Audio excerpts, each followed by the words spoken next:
안녕하십니까. 핀테크와 행동재무 김영환입니다. 예. 지난 시간까지 저희는 신고전파 재무에서 말하는 기대 효용 이론에 대한 복습을 좀 했습니다. 이번에는요, 거기서 좀 더 나아가는 겁니다. 그래서 확률 산정하는 거, 이제 합리적으로 확률 산정해가지고 기대 효용에 반영해야 되겠죠? 근데 이렇게 해서 호황 불황을 다 예측하는 거, 그죠? 그때에 따라서 현금 흐름이 어떻게 되겠다. 상황에 따라서 현금이 다를 수밖에 없잖아요, 그죠? 그런 걸 이제 기대치를 구하는 과정까지 갔는데, wait a minute, 잠깐만. 지금 확률이라 하셨어. 공부가 가장 쉬웠어요 라고 생각하시는 분 여러분들 중에 이런 책 참 한때 베스트셀러였는데 보고서 다들 도망가죠, 그죠? 자, 고등학교 때 확률 통계 좋아하셨던 분 손 들어주세요. 네, 문과에서 이거 손 드시는 분들 별로 없습니다. 네, 이과에서는 좀 손 드시는 분들 좀 있어요. 그렇긴 한데 비확률적인 계산들은 다들 잘합니다. 네. 1 더하기 1은 2, 2 더하기 2는 4, 2 더하기 2 더하기 2 더하기 2 더하기 2 더하기 2 더하기 2 더하기 2는 16. 그 다음에 파이는 3.14, 1592, 66, 자연 로그 2는 2.7181, 1828, 뭐 이런 식으로 쭉 나가는 것. 데피니트한 넘버, 비확률적인 계산은 다들 웬만큼 합니다. 암산으로. 근데 확률 계산하라 그러면은 다들 잼뱅이 됩니다. 네. 동전 2개 던져서 모두 앞이 나올 확률, 그러면 2분의 1 곱하기 2분의 1은 4분의 1 합니다. 자, 그것까진 괜찮아요. 동전 4개 던져서 딱 한 개만 앞이 나오고 나머지 3개는 뒤가 나올 확률 뭐냐? 그러면 컨비네이션 나가기 시작합니다. 4 컨비네이션 3 해가지고 뭐 2분의 1에 뭐 4승 해가지고 쭉 하면 뭐지? 헷갈립니다. 그 다음에 동전 10개 던져서 3개만 앞이 나오고 나머지 뒤가 나올 확률 10 컨비네이션 3 이러면서 막 이제 분수에다가 팩토리얼 나가고 난리 치죠. 그죠? 아까 그 계산하던 속도에 비해서 점점 느려지십니다. 정규분포로 들어갈까요? 자, 밑에 나오는 공식 이거 뭡니까? 웜 적분까지 들어갔어요. 그러면서 마이너스 1에서부터 마이너스 5까지 구간으로 해가지고 벨커브에서 요 지점 쫙 그 구간을 적분하면 얼만큼 나올까요? 네, 여기 나오는 펑션 가우시안 펑션 나왔습니다. 정규분포 펑션을 가우시안 펑션이라고 얘기를 합니다. 참 쉽죠? 네. 확률 계산 잘해 보시기 바랍니다. 힘들다는 겁니다. 합리적인 투자자들은 언제든지 편향되지 않은 기대치를 가지고 있다 하는 건데요. 편향되지 않은 기대치들은 평균적으로 맞습니다. 다시 말해서 제대로 된 동전을 가지고 동전 던지기에 임할 때에 우리는 동전의 위가 나올 확률이 50%일 거라고 믿습니다. 어떤 한쪽 방향으로 구조적인 실수를 할 수는 없다라고 믿는 겁니다. 시스테매틱 바이어스는 없다라고 하는 건데요. 타짜 없다라고 보시는 건데 세상은 계속 변하고 변화의 내용은 새로운 정보에 담겨 있습니다. 합리적인 투자자들은 베이스 정리에 의해서 새로운 정보를 입수하면은 확률을 업데이트하는 거예요. 앞으로 어떤 일이 벌어질까에 대한 확률을 대략적으로 이제 갖고는 있는데 사전 확률이라고 그러죠. 근데 시간이 지나가면서 정보가 뜩 귀에 들어오면서 내가 갖고 있던 사전 확률을 업데이트 전 얘기합니다. 업데이트 시킵니다. 그죠? 물론 확률을 높이는 것만 있는 거 아니죠. 낮추는 것도 있는 거죠. 좌우지간에. 그래서 시간이 흐르는 좌표로 이렇게 쭉 시간선을 그리고 나서 사전 확률 정보가 발생하면은 사건이 발생하면 정보 업데이트가 되고 사후 확률이 생긴다 하는 과정인데요. 다만 정보를 받으면 확률을 업데이트하고 그에 따라 투자자들이 생각하는 내재 가치도 변해야 되죠. 왜냐하면 아까 봤듯이 현금 흐름이 상황마다 미래의 호황이냐 불황이냐에 따라서 기대되는 현금이 다르잖아요. 그러면 미래에 기대되는 상황에 대한 확률이 달라지면은 그 현금을 곱하는 가중치인 확률이 변할 수밖에 없죠. 그거에 따라서 가중 평균이 변하게 되죠. 그죠? 유틸리티도 마찬가지로 변하게 되는 거죠. 네. 그렇게 해서 보시면은 합리적인 확률 산정 베이스 정리로 얘기를 합니다. 우리가. 그죠? 베이스 정리로 얘기를 하는데 보세요. 캐시플로우. 이렇게 캐시플로우 T 시점에 가가지고 미래의 T 시점에 가서 상황 J가 발생하게 되면은 그죠? 상황 J가 발생하게 될 확률이 뭐냐? 근데 조건부 어떤 조건부? 새로운 정보가 딱 뭐라고 주어졌을 때 어떤 전문가의 의견이 딱 떨어졌을 때 미래의 상황에 대한 조건부 확률 그죠? 어떤 전문가의 의견이 나왔다는 전제 하에 그 조건 하에 그 확률이 기대치가 어떻게 달라지는가 하는 거 이 베이스 정리로 나타내는 거가 되겠습니다. 요것이 그걸 베이스 정리로 수학적으로 공식으로 나타내면 이런 식으로 어우 그냥 눈이 막 돌아가겠네요. 그죠? 시그마가 그냥 분모에 나와. 시그마가 그냥 분자에 나와도 막 그렇게 하실 텐데 분모에 막 나와요. 네, 괜찮습니다. 근데 이것도 다 보시면은 이건 분모에 있는 거는 말하자면은 이 뭐예요? 뉴 인포메이션이 닥친 확률이라고 보시면 돼요. 뉴 인포메이션 어떤 전문가께서 뭐라고 말씀을 딱 하실 확률 불황이다 라고 말할 확률 이거 시그마 다 더해버리면 불황이다 라고 말할 확률이에요. 근데 불황이라고 말할 확률이 뭘로 갈라집니까? 제대로 불황이 온다고 제대로 때려 맞췄을 확률. 그 다른 건 뭐예요? 실수로 불황이라고 말할 거. 그죠? 밑에 거는 그죠? 그 복잡해 보이지만 결국 뭐 어떤 전문가의 오피니언을 딱 얘기할 확률이에요. 그 다음에 분자는 뭐냐 하면은 제대로 때려 맞췄을 확률을 제대로 이제 그 중에 한 엘리먼트를 갖다가 뭐 보여주는 겁니다. 보다 구체적인 설명은 다음 장에서 제가 그림과 함께 말씀드릴게요. 이 법칙을 각각의 아웃컴 J에 적용함으로써 우리는 뉴스, 새로운 정보에 대응해서 캐시플로우 T의 확률 분포를 새로 업데이트할 수 있다. 다음 페이지입니다. 죄송합니다. 여기는 일단은 예제부터 내고서 그림 설명으로 들어가겠습니다. 베이스 정리 활용의 예제 했는데요. 회사 XYZ의 내년도 예상 배당금에 대한 사전 확률 분포는 다음과 같습니다. 프라이어라고 얘기를 합니다. 프라이어. 네. 아무런 정보 업데이트 없이 산정된 흔히 남들 다 쓰는 확률이라고 보시면 돼요. 경제 상황, 호황, 불황. 내년에 호황이 닥칠 확률 0.8, 불황이 닥칠 확률 0.2, 즉 80% 대 20%의 확률로 호황과 불황이 갈릴 것이다. 근데 그때에 따라서 배당금 아무 때나 줍니까? 그건 아니다 하는 거죠. 호황일 때만 배당금 1달러를 주고 불황일 때는 배당금 국물도 없어요. 노숲 베이비 노숲. 제로. 네. 그렇게 됐을 때에 프라이어에 의한 기대 배당금은 어떻게 됩니까? 사전 확률에 의한 기대 배당금은 뭡니까? 간단하게 0.8 곱하기 1 플러스 0.2 곱하기 0 하시면은 0.8 나오는 거죠? 네, 다시 기대 배당금 확률 0.8 플러스 0 곱하기 0.2 하면은 0.8. 배당금 기대치는 0.8 사전 확률에 의해서 애널리스트가 근데 여기 등장하십니다. 전문가께서 목소리를 한번 딱 내는 거예요. 얘가 나와서 예상 배당금을 발표하는데 이 사람이 오를 가능성은 90%. 그래도 웬만한 돌팔이는 아니다 하는 거죠. 좋습니다. 이 양반이 애널리스트가 배당금이 내년에 0일 거라고 발표하면은 그죠?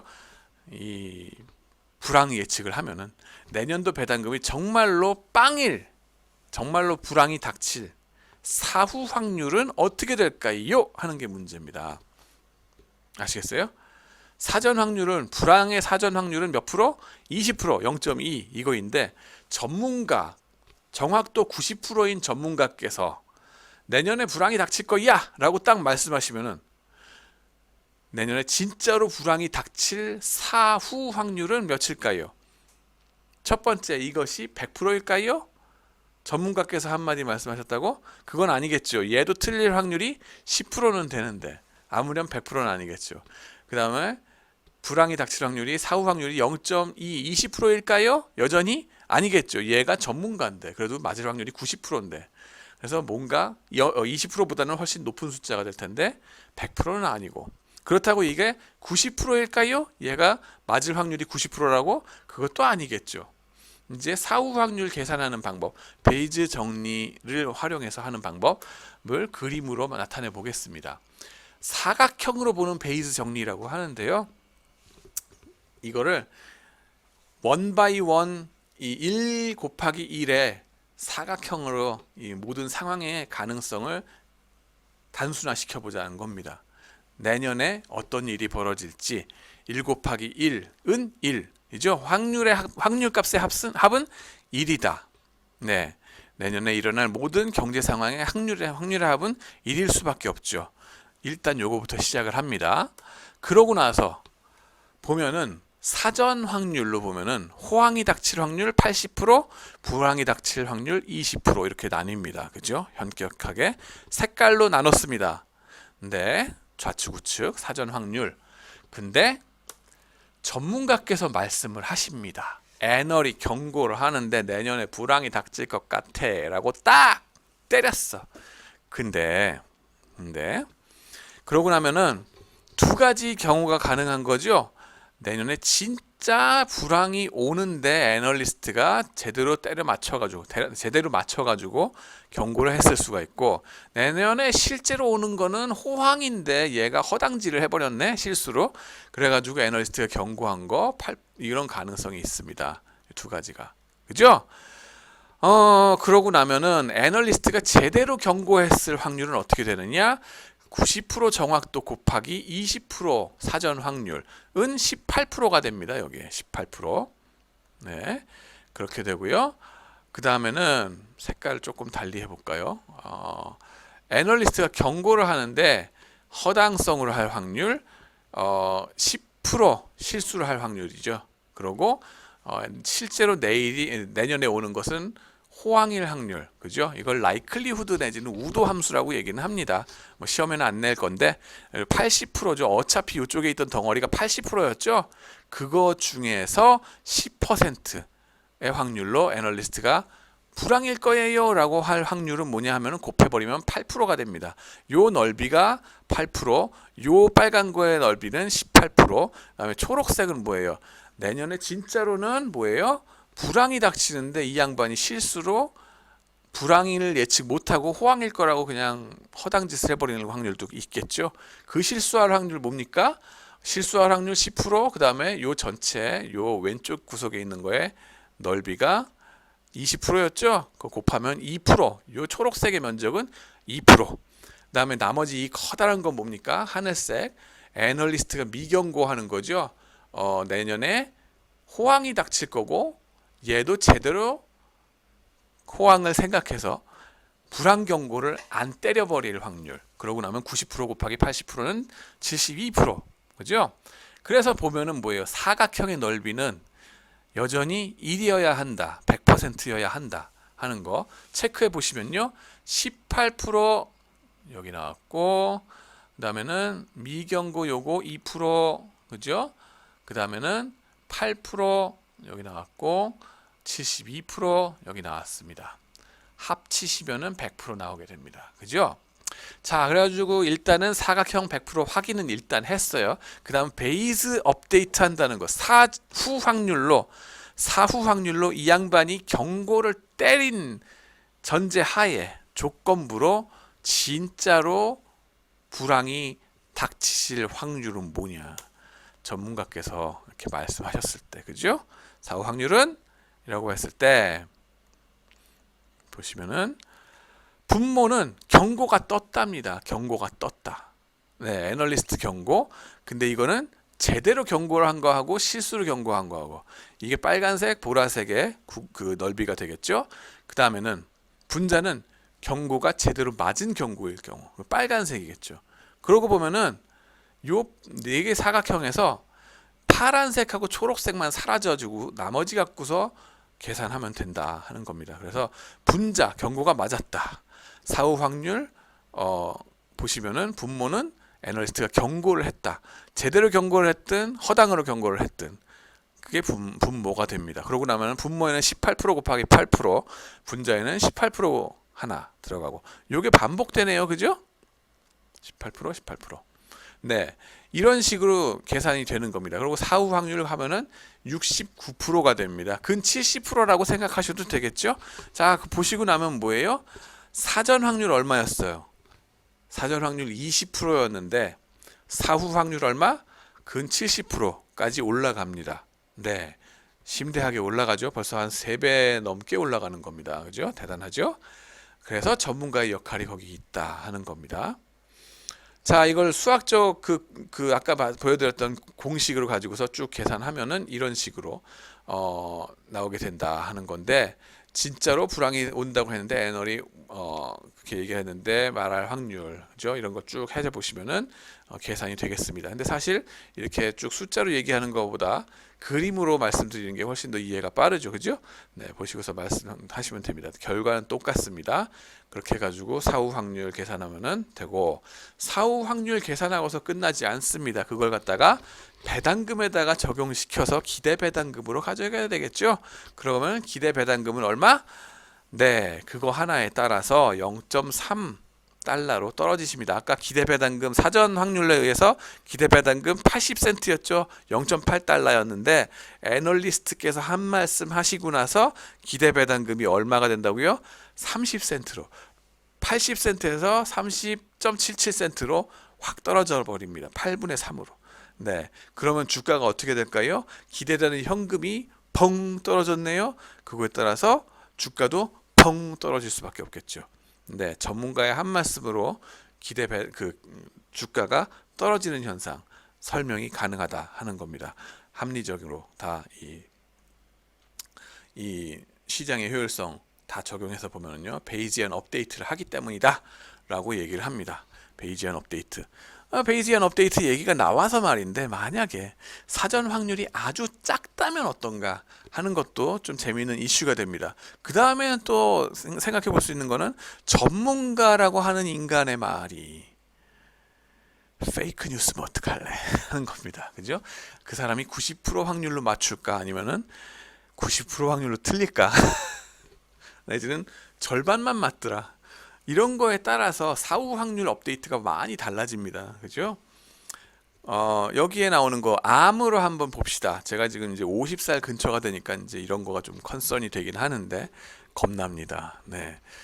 이제 뭐 의학 메디컬 체크업 받으러 갈 때마다 이번에 건강하게 나와야 되는데 이제부터 착하게 살아야지, 술 먹지 말고 막 이러면서 반성하게 되고 막 그럽니다. 근데 암, 그죠? 사전 확률로서 암 걸릴 확률 뭐 2%라고 칩시다. 남들 다 쓰는 확률 2%라고 치고요. 건강할 확률 98%라고 칩시다. 라고 쳤을 때, 아까랑은 다르죠? 20%, 80%가 아니라 2%와 98%입니다. 아무런 랜덤 샘플로 딱 잡아놓고서 사람 잡아보면은 건강한 사람이에요. 대개 다 100 중에 98은 건강해. 2%가 암 걸렸다 하는 겁니다. 말하자면은. 근데 의사가 이제 진단을 딱 해보고서, 어떤 의사께서 90% 정확도를 가지신 의사께서 안 됐지만 암에 걸리셨습니다. 준비하셔야 되겠습니다. 라고 말씀하셨어요. 그러면 어떻게 해야 됩니까? 이거 당장 가는 겁니까? 암일 확률 100%입니까? 라고 물었을 때 사후 확률, 암일 사후 확률 100%는 아니다 하는 겁니다. 그럼 어디까지 갈까요? 90%일까요? 이 사람이 맞을 확률이 90%라고 해서 내가 암일 사후 확률이 정말로 90%일까요? 그거는 아니다 하는 겁니다. 그건 아니다 하는 겁니다. 봅시다. 그러고 나면은 이게 양성 판정이라고 한 거죠. 암에 대한 양성 판정. 그랬을 때 내가 진짜 암에 걸렸을 때 양성 판정을 이 사람한테, 전문가한테 제대로 양성 판정을 받을 확률 전체 중에서 보면 1.8%입니다. 1.8%. 내가 랜덤 샘플로 뭐 프라이어 베이스를 해가지고 2%의 암 환자일 확률이 2%인데 거기다가 사후 암에 걸렸을 때 이 사람이 제대로 진단을 할 확률 90% 곱하면 1.8이 됩니다. 허당으로 음성 판정을 이 사람이 내려버릴 확률도 있겠죠. 초록색. 그죠? 그거는 0.2%가 됩니다. 얘가 내가 암에 걸렸는데도 불구하고 제대로 판정을 못해서 건강하십니다. 걱정 말고 가세요. 라고 할 확률은 2% 곱하기 10%는 0.2%가 됩니다. 그죠? 그 다음에 98%의 확률로 아무 일도 없어요. 그런데도 불구하고 이 양반이 나한테 암 걸렸다고 잘못 말씀하실 수도 있겠죠. 그 양반이 90% 정확도인데도 불구하고 10%의 찬스 있다는 거예요. 의사도 사람이니까. 그거는 뭡니까? 10% 곱하기 98% 하면은 9.8%. 보라색 사각형이 됩니다. 그 다음에는 뭐예요? 내가 건강해요. 근데 이 사람이 건강합니다. 라고 할 확률은 88.2%입니다. 뭐냐 하면은 98%의 확률로 내가 건강한데 이 사람이 90%의 정확도로 너 건강해. 이렇게 얘기할 거. 그죠? 88.2%가 됩니다. 그러면 이 사각형 크기의 합은 100% 곧 1이 된다 하는 거 체크해 보시면 나올 겁니다. 그죠? 자, 그러고 나면은 우리의 궁극적인 목표는 뭐냐 하면은 이 양반이 나한테 암 걸렸다고 암 선고를 하는데 정말로 내가 암 걸렸을 사후 확률은 어떻게 될까? 보시면은 사후 확률 분자는 정말로 제대로 판정해서 양성 판정이 나왔을 거 1.8%. 분모는 뭡니까? 내가 정말로 제대로 양성 판정을 받았을 확률 1.8% 더하기 판정 오류로 멀쩡한데 이 사람이 나한테 양성이라고 얘기했을 확률. 이게 몇 프로가 되냐면은 9.8%씩이나 됩니다. 9.8%씩이나 돼요. 황당한 거죠. 왜? 사전 확률로서 건강할 확률이 워낙에 높으니까 98%니까. 거기에서 90% 곱해봤자 9.8%가 된다는 겁니다. 그렇기 때문에 이 보라색의 사각형의 넓이가 빨간색의 사각형 넓이보다 훨씬 넓다. 1.8% 대비 9.8% 진짜 넓죠. 그러고 나면은 사후 확률 계산하면 몇이 된다? 15.5%가 된다 하는 겁니다. 15.5%. 예, 놀랍죠? 그래서 암 판정 한 군데서 받았다고 진짜 암이다? 아직까지는 100%가 아니네요. 그래서 다른 의사들도 몇 번 가서 봐야 된다 하는 겁니다. 그래서 한 의사한테 암 판정 받았다고 막 마포대교 가시고 그러지 마세요. 그리고 암 판정 받았다고 해서 마포대교 가지 맙시다. 네, 저도 일단 계속 희망을 가지고 열심히 건강하게 살아야 한다 하는 거, 그죠? 네. 좌우지간 이런 사후 확률의 개념에 대해서 이제 우리 같이 업데이트를 하고 있습니다. 그죠? 이렇게 확률을 정보에 따라 업데이트 하시는 분들 계십니까? 네, 없지 않습니다. 상당히 중요합니다. 이렇게 우리는 합리적으로 생각을 하려고 애를 씁니다. 그죠? 목숨이 걸린 일인데 정신 바짝 차려가지고 얘기할 거 아니야. 뭐 부모님이 오셔가지고 암 걸렸댄다. 그러시면은 자식들이 정신 바짝 차리고서 다들 아버지 걱정 마세요. 어머니 걱정 마세요. 진짜 암 걸렸을 사후 확률 그거 아닐 거야. 막 구글 찾아보고서 이거 막 두드려보고서 이거 있어요. 그래서 다른 의사도 찾아보세요. 그럴 거 아니에요. 그죠?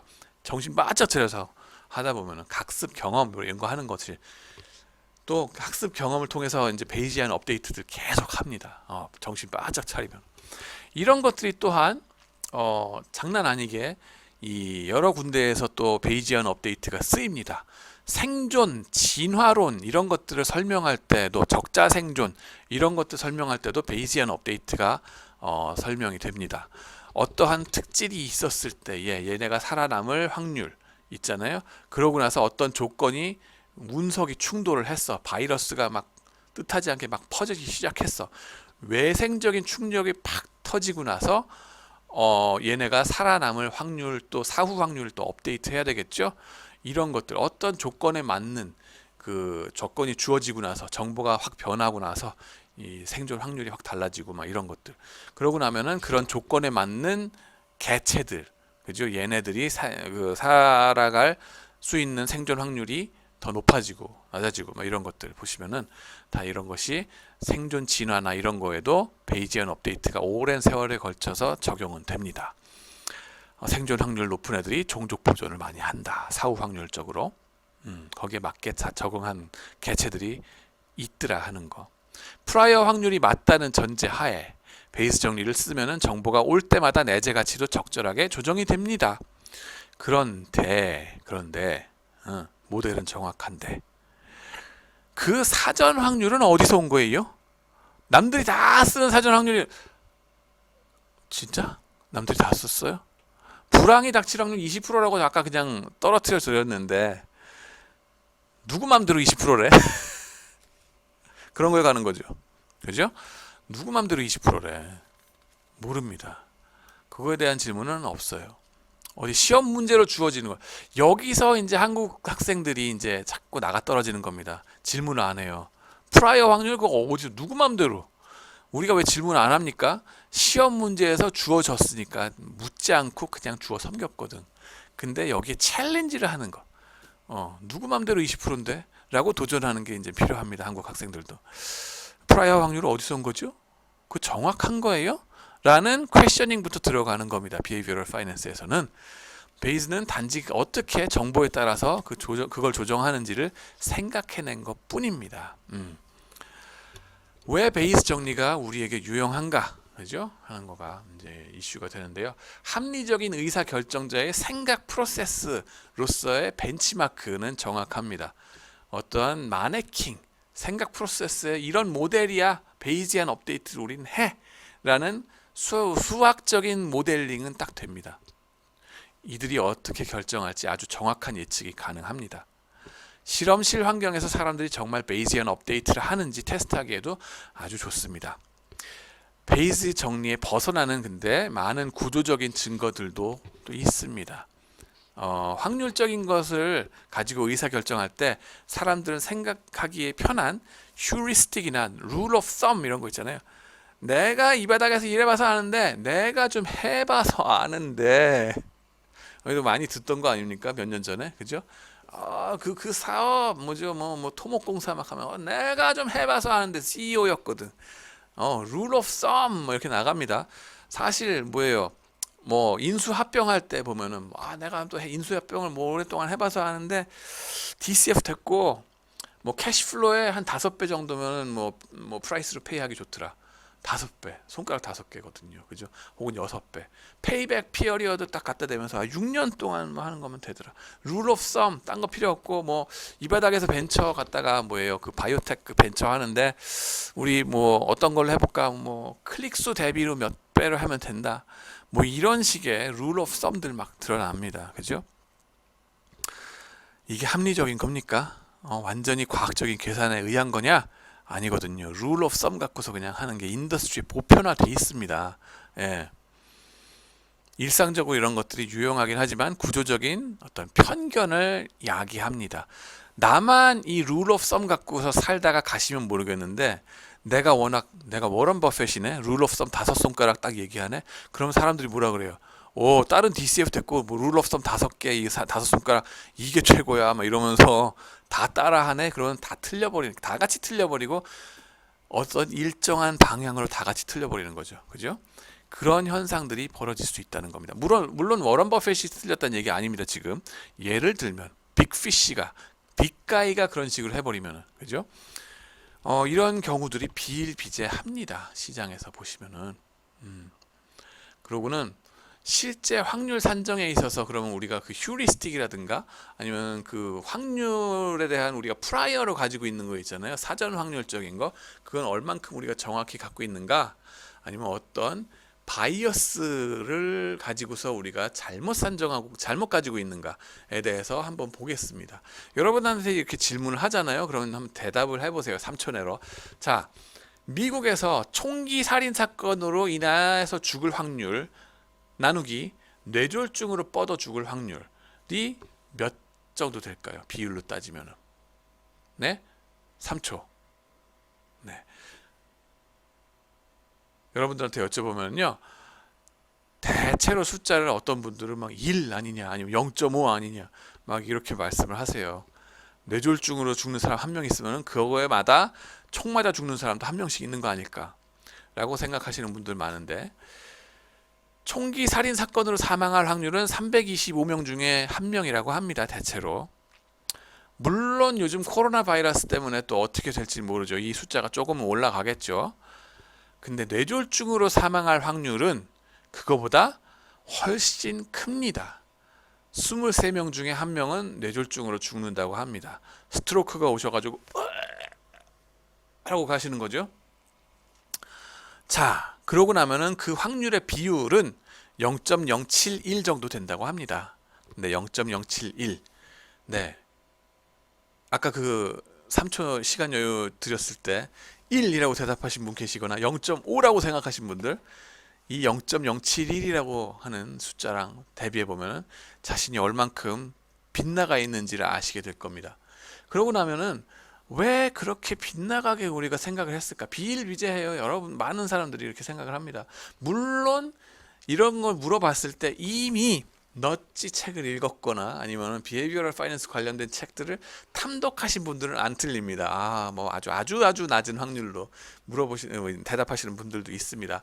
예습 좋습니다. 그러나 좌우지간에 중요한 거는 왜 이걸 예습 안 했을 경우에 많은 사람들이 구조적으로 총기사로 많이 총 맞아 죽을 거, 총 맞은 것처럼 해가지고 죽을 거 확률이 높다고 생각할까요? 뭐냐면은 미디어 바이어스라고 봅니다. 어베일러빌리티 바이어스라고도 얘기를 하고요. 어베일러빌리티 휴리스틱이라고도 얘기를 하고요. 가용성 편향이라고도 얘기를 합니다. 그 용어 더럽게 많네요. 교수님 그거 시험 때 어떻게 하실 거예요? 네. 뭐 뭐든지 하나만 쓰시면은 맞게 해드립니다. 뭐예요? 주변에 어베일러블한 대로, 내 주변에 손에 닿는 대로, 내 뉴스 미디어에 자주 접하는 것일수록 그 확률이 높은 줄 알아요. 미국 가면 다 총 맞아 죽는 줄 알아. 근데 안전하게 살죠? 반대로 미국에 있는 사람들은 한국에서 막 당장 북한이 쳐들어 죽을 줄 알아. 가용성 편향입니다. 시험 문제 내기 딱 좋네요. 그죠? 내겠습니다. 그 다음에 북한에 있는 동포들은 또 남한에 가면 또 다 뭐 어떻게 뭐 미군 장갑차에 깔려 죽는 줄 알 거예요 아마. 왜? 조선중앙통신에서 아마 이춘희 아나운서인가요? 조선 남조선 인민들은 오늘도 미제 탱크 아래 깔려 죽고 있으며 뭐 지금 얘기할 거 아니에요, 그죠? 블라블라블라. 미디어한테 바이어스 당하는 거, 어베일러빌리티 바이어스라고 얘기합니다. 지금 그거 정도가 아니죠, 사실. 유튜브 보시면서 편파적으로, 뭐 그거 있잖아요. 어느 한쪽 미디어만 계속 들으시면은 코로나 바이러스 안 걸린다고 막 뻥치는, 그죠? 그런 미디어만 막 극우파 미디어 보시면 또 그렇게 생각하면서 광화문 또 나가십니다. 또 왜 그러세요 정말. 그죠? 또 극좌파 미디어 들으면 또 이거 장난이 아닙니다. 또 그것도 이것도 장난 아니고, 극우도 극자도 좀 물러서가지고 좀 어떻게 안 되겠어요? 좀 서로 양보 좀 하면 안 되겠냐고. 중도에 있는 저 같은 사람 미쳐버립니다. 그죠?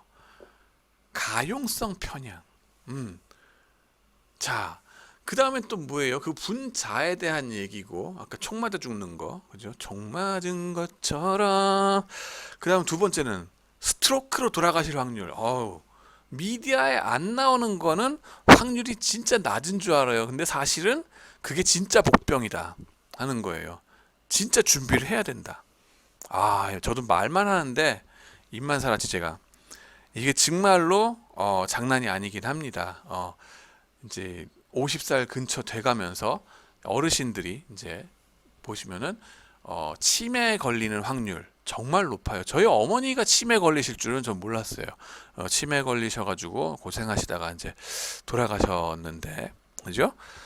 그 전에는 사람들이 얘기를 안 해요. 왜? 뉴스 미디어에서는 이거를 뉴스 기사화할 가치가 없다고 생각해요. 왜냐하면은 너무나 많은 사람들이 치매에 걸리기 때문에. 근데 그거 미디어만 바라보고 있다가 가족이 치매를 딱 겪으면은 그제서야 놀랍니다. 이런 일이 닥칠 수가 있구나. 하고 놀라는 거예요. 네. 스트로크도 마찬가지죠. 중풍이라든가 이런 것들, 그런 고혈압이라든가 그런 성인병들, 당뇨, 그런 것들의 확률이 엄청 높습니다. 사실은 뉴스에 안 나왔을 뿐인데, 그죠? 그러면 주변에서 접하면서 뭐 친척들 많이 만나 뵙고 그랬으면은 그 바이어스가 덜 하겠네요. 맞아요. 근데 맞아요. 어베일러빌리티 바이어스죠, 그것도. 그죠? 그 해소하는 방법이죠. 어베일러빌리티 바이어스로 해소하는 방법이죠. 근데 문제는 뭐예요? 요즘 친척끼리 만납니까? 자주? 못 만나죠. 그죠? 만나질 않죠. 개인 생활화 돼버리다 보니까 맨날 유튜브 보고 그러다 보니까 그런 한계들이 있습니다. 네. 실제로 어르신들 이제 이런 것들을 생각을 많이 해야 되는 때가 됐다 하는 걸 느끼게 되고요. 그거에 대한 사회적인 인식을 좀 더 해야 된다 하는 거. 이거를 기회를 빌어서 말씀을 드립니다. 준비를 해야 된다 하는 거. 네. 성균관대학교는 인의예지 충효 그죠? 이거를 우리는 모토로 삼고 있습니다. 그래서 생각을 해야 됩니다. 네, 진짜 빈도수와 어베일러빌리티가 달라지면 편향성이 생긴다 하는 거 우리는 항상 갖고 있어야 되겠습니다. 내포하는 바는 뭐냐? 매스미디어나 소셜미디어들은 의식 속에 회상되는 정도를 좌지우지합니다. 그래서 이 매스미디어의 유튜브 스타 하시는 분들 제대로 하시라고 제대로 하시라고 오도하지 말고 사람들을 엉뚱한 길로 인도하지 마시고 제대로 된 길로 인도하시기 바랍니다. 우리들의 그 일반 투자자들을 편향되게 만들 수 있다 하는 겁니다. 그 다음에는 뭐예요? 또 다른 바이어스가 있습니다. 어베일러빌리티 바이어스가 있다 그러면은 그 다음에는 또 다른 바이어스가 있습니다. 자, 문제를 내겠습니다. 린다는 31세 미혼이고 자기가 주장이 확실하고 아주 총명한 여자입니다. 똑부러진 여자다. 그 여자는 철학을 전공했다. 학생 시절에 그녀는 차별과 사회 정의에 대해서 깊이 관심을 가졌었다. 그리고 반핵 시위에도 참가한 바가 있다. 자, 다음 중 어떤 것이 더 가능성이 있어 보이는가? A. 린다는 은행 텔러이다. B. 린다는 은행 텔러이며 여성 평등 운동에 적극적으로 참여한다. 이렇게 했을 때 3초의 여유를 드리고 답을 찍어라 그러면 대부분의 사람들은 뭐를 찍어요? B를 찍습니다. 우리가 가진 뭡니까? 스테레오타입 때문에. 근데 이 사전 확률, 사후 확률적으로 생각해 보면은요. 이 은행 텔러이면서 여자분이 은행 텔러일 확률이 있을 거고 그 다음에 은행 텔러이면서 여성 평등 운동에 적극적으로 가담할 확률은 또 다를 거죠. 그죠? 그 다음에 또 은행 텔러가 아닐 수도 있고 그 확률이 있고 아니면서도 여성 평등 운동에 적극적으로 가담할 확률이 또 있을 거고요. 그죠? 근데 여기에 있어서의 또 보면은 우리가 흔히 접했던 이 어떠한 시대 때에 자기가 젊었을 때 이런 반핵 시위도 참여하고 뭐 사회 운동에 뭐 열심히 참여했고 이런 사람들에 대한 어떠한 편견이 있어요. 프라이어가 하도 있어요. 스테레오타입이 있어요. 그것이 이 뭐예요? 평등 운동에 적극 참여한다 하는 그 스테레오타입하고 자꾸 부합하는 거예요. 자꾸 부합해서 은행 텔러인 거 하나만으로도 성에 차지 않는 거죠. 그래서 이런 사람들은 저런 캐릭터를 계속 가지고 있을 거야 라는 대표성의 바이어스라고 얘기를 합니다. 대표성의 바이어스가 크게 있다. 그래서 이러이러한 프로파일의 사람은 저러저러한 일을 하고 있을 거야 지금 반드시 라고 잘못된 편견을 가질 수 있습니다. 은행 텔러이다 라고 해도 끝나도 그만인데 왜 꼭 B라고 꼭 단정을 지어야지 속이 시원하십니까? 하는 겁니다. 그죠? 그거와 비슷한 문제, 우리나라랑 비슷한 얘기, 우리나라 컨텍스트에서 문제를 드릴게요. 갑돌이는 80년대에 서울대 물리학과에 입학하여 전두환 정부 집권기에 학생운동에 뛰어들었다. NL계통이겠죠. 전대협의 조국통일위원회 간부로 활동하는 등 NL계 학생운동을 하다가 국보법 위반으로 징역 선고를 받았다. 다음 중 어떤 것이 더 가능성이 있어 보입니까? A. 갑동이는 국회의원이다. B. 갑동이는 국회의원이며 민주당에서 활동하고 있다. 더불어민주당. 네. 3초의 여유를 드리고 찍어라 그러면은 대부분의 사람들은 뭐를 찍어요? 네, B를 찍습니다. 내가 가진 그 스테레오 타입, 내가 가진 대표성의 오류다 하는 거죠. 386, 586 이들은 주로 무슨 당에 있을 거야 말 것이다? 집권 여당에 있을 것이다. 지금. 근데 이분은 하태경 의원입니다. 네, 하태경 의원입니다. 바른미래당 지금 무슨 당이에요? 무슨 당인지 하여튼 이름 하도 많이 바뀌어서 저도 모르겠는데 이거 팔로업 안 한 지 오래됐습니다. 좀 어떻게든 좋은 대안 세력으로 좀 하시기 바랍니다. 그래도 하여튼간에 좋습니다. 당이 어떻게 됐든 간에 좋은 대안 세력이 있는 거는 여당이든 야당이든 건전하게 발전할 수 있는 토양이 됩니다. 여당이 잘못 삐긋나가서 뻘짓거리하고 앉았다. 그 이유 중에 절반은 제대로 된 대안 세력이 없기 때문에. 그죠? 견제 세력이 없으면 얘네가 끝까지 썩어버립니다. 극단으로 치우쳐버리고 온갖 이상한 짓을 하게 되는 거 대안 세력도 책임이 있다. 제대로 된 대안 세력으로 잘 해주시기 바랍니다. 자, 좌우지간 실제 확률 산정 보시면요, 대표성의 휴리스틱, representativeness 휴리스틱이라고 얘기하는데요. X라는 사건이 Y라는 집합에 속할 확률이 얼마나 되는가, 그 확률은 얼마나 X가 Y에 대한 고정관념과 유사한가, 그죠? 내가 가진 고정관념과 유사한가에 따라서 주관적으로 판단이 됩니다. 어떤 객관적인 확률이 딱 주어져서 그것만 하는 게 아니라 그 확률 산정에 오류가 있을 수 있다. 대표성 휴리스틱. 그래서 프라이어 확률, 베이스 레이트라고도 하는데 이것이 무시된 샘플 데이터가 나올 때에 편견이 일어납니다. 네. 그래서 프라이어, 이미 그 전에 어떤 사전 확률이 얼마나 큰지, 암에 안 걸렸을 확률이 얼마나 큰지, 뭐 이런 것들 있잖아요. 그런 거를 무시하게 되면은 이런 대표성 휴리스틱에 고생하게 된다. 자, 그런 것이 대표성 휴리스틱의 문제가 되겠다 하는 거고요. 그 다음에 바이어스 또 하나가 나옵니다. 실제 확률 산정에 있어서 어느 도시의 가정들 중 자녀가 6명인 가정들 전부를 조사했습니다. 자녀들이 태어난 순서대로 남녀 성별을 G and B로 나타냈습니다. Girl and Boy가 되겠죠. Girl, Boy를 조사했는데 이 도시에서 72개 가정들에서는 그 순서가 정확히 Girl, Boy, Girl, Boy, Boy, Girl 이었습니다. 당신 생각에 태어난 순서대로의 성별이 정확히 보이, 걸, 보이, 보이, 보이, 보이 인 가정은 며칠까요? 하고 물어봤을 때 대답을 3초 내로 하세요. 그러면은 뭐예요? 네, 한번 맞춰보시기 바랍니다. 정답은 72입니다. 72. 왜 그럴까요? 대부분의 사람들은 70이라고 안 때려요. 이거 갖고서 0 내지는 1, 2, 3 이렇게 얘기합니다. 왜 그럴까요? 예? 이 순서, 걸 보이의 순서를 딱 봤을 때 순서, 그러고는 이것이 어떻게 해서 얘는 두 번째 나온 거는 남자애만 몇 명이요? 5명?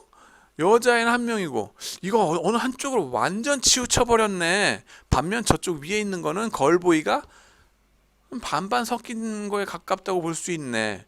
그걸 반반 섞인 건 가능성 많으니까 72가 그랬으면은 어느 한쪽 극단으로 간 거는 0 아니야? 거의 0 가까운 거 아니야? 이거 극단적인 뭔가 속임수가 있는 거 아니야? 내지는 뭔가 뭐랄까 그 안 좋은 그 낙태 수술했거나 뭐 이런 거 아니야?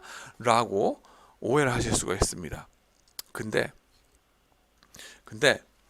여기서 나온 건 뭐냐면은 그 순서가 정확히 이 순열이라고 생각하시면 돼요. 그죠? 이거가 단서입니다. 이거가 단서가 돼서 어떠한 순서 시퀀스, 순서 순열이 딱 주어지면은 그 순열이 나올 확률은, 순열이 나올 숫자는 72개예요. 다 72개. 한 순열이 72개였으면 나머지 순열도 다 72개씩이 된다 하는 겁니다. 그게 뭔 소리 하는 거냐? 제가 그림을 조금 그리도록 하겠습니다. 여기에 보시면은 네, 나왔죠? 네. 헬로. 네.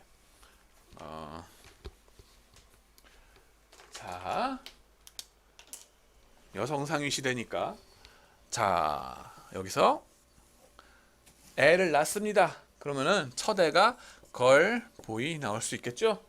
그죠? 둘째가 나옵니다. 그러면은 또 나올 수 있는 가능성이 뭐예요?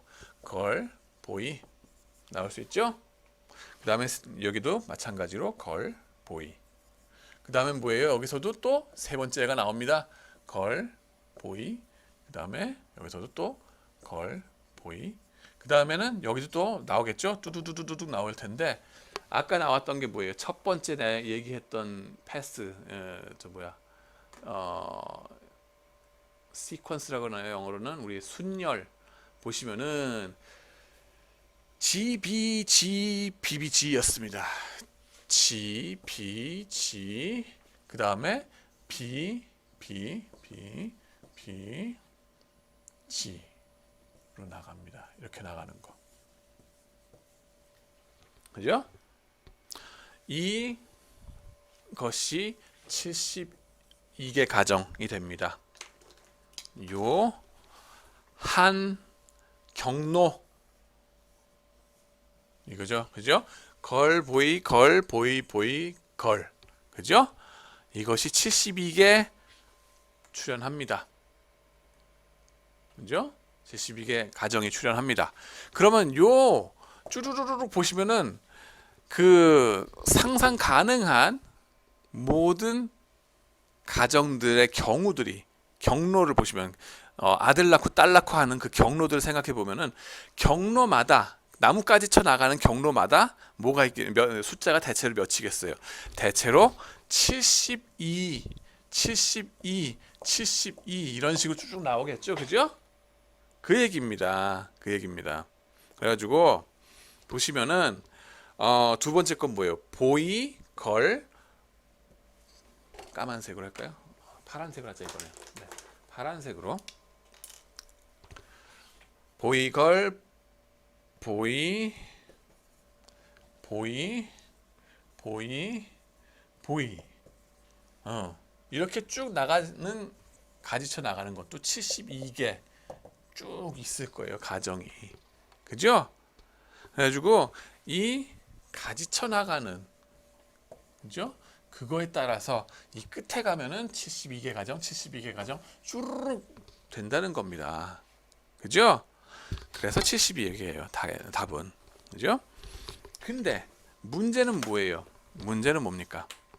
이거를 이제 얘기 듣고 나니까는 머릿속으로는 그래 맞아 그럴 수 있지 그렇게 되겠지 라고 머릿속으로는 이해가 되는데 받아들여지는데 처음에 이걸 딱 접하고서 순서를 딱 접하고서 72일 거야 라고 받아들여지지가 않습니다. 마음속으로 뇌 속에서 절대 이게 받아들여지지가 않아요. 사람이라고 하는 거는. 왜?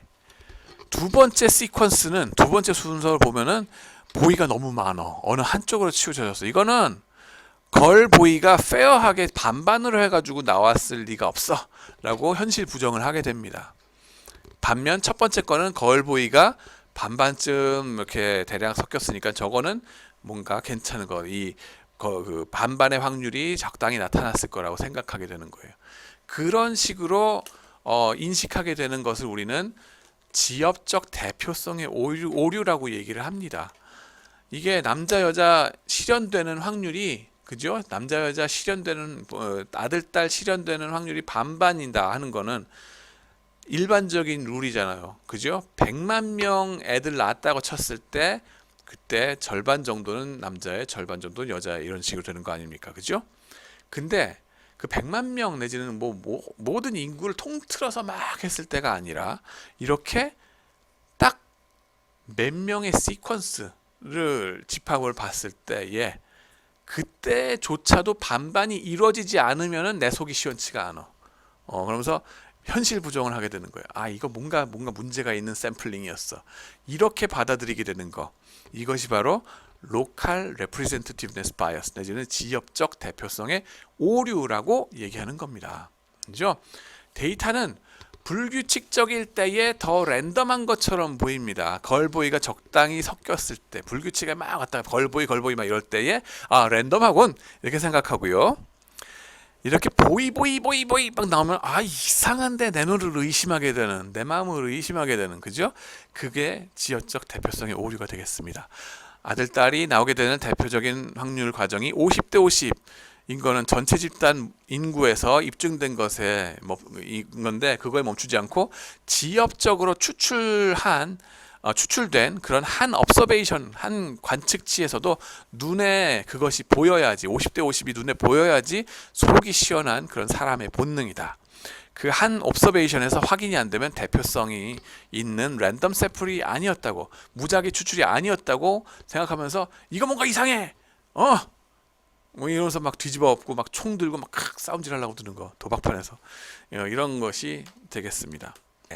도시 내의 사람들 중 몇 명을 뽑아 동전 던지기를 6차례 시킬게요. 이거 똑같은 문제인데 동전 던지기로 컨텍스트를 바꾼 것뿐입니다. 앞면이 나올 확률과 뒷면이 나올 확률 같다, 반반. 이들 중 앞, 뒤, 앞, 뒤, 앞의 순서로 정확히 나온 사람들이 72명이다. 그렇다면은 뽑힌 사람들 중에서 뒤, 앞, 뒤의 순서로 정확히 나온 사람들은 몇 명일까 하면은 이것도 72명입니다. 네, 이런 순서로 실현되는 경우 가짓을 이렇게 쭉 있겠죠. 브랜치 아웃 한다 그러죠. 가지 쳐 나가는 거. 그러면 그 가지 끝에 있는 것들은 다 72로 똑같을 수밖에 없어요. 근데 이걸 얼른 받아들이기가 힘들어요, 마음속으로. 지역적 대표성의 오류다. 이것이 투자할 때 문제가 됩니다. 동전 던지기를 6번 해서 앞뒤가 나오는 순서대로 적었습니다. 그죠? 조작이 없다고 생각되는 거, 그죠? 첫 번째 거는 조작이 없다고 생각되는데 두 번째 거는 조작이 있을 거라고 생각하게 됩니다. 뭔가 이상한 게 있어. 내지는 이제 계속적으로 또 뒤가 나왔으니까 언젠간 앞이 또 나오지 않을까, 이런 생각, 그죠?